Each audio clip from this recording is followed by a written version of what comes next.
আসসালামু আলাইকুম। ক্যাপশন দেখে বুঝে গেছে আমরা একটি রেস্টুরেন্টের সামনে আছি, যার নাম আবেস রেস্টুরেন্ট। এটা মিরপুর 12-তে। ইতিমধ্যে আমরা আবেশ হোটেলের ভিতরে প্রবেশ করলাম। সবাই দাঁড়িয়ে আছে, নিশ্চয়ই বুঝতেছেন জায়গা সব। মনে হচ্ছে কেউ কেউ জ্যাকতখানায় আসছে। চেয়ার এবং টেবিলের সংকট, সবাই দাঁড়িয়ে আছে।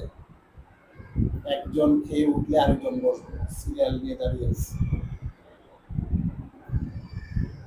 রেস্টুরেন্ট একটু জনপ্রিয় হওয়ার কারণে, তাছাড়া মিরপুর 12-তে জায়গার সংকটের কারণে এই প্রবলেমটা হয়ে থাকে। এই গ্রুপটা জট লেগে গেছে বসা নিয়ে।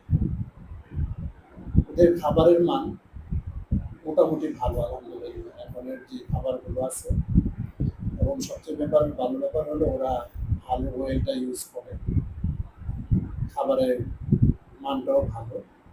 আমরা একটা পেশুরি নিলাম, খাইলাম, ভালো আলহামদুলিল্লাহ। তবে ওদের চাটা অনেক ভালো হয়, কারণ চায়ের পরিমাণ দুধ থাকে বেশি।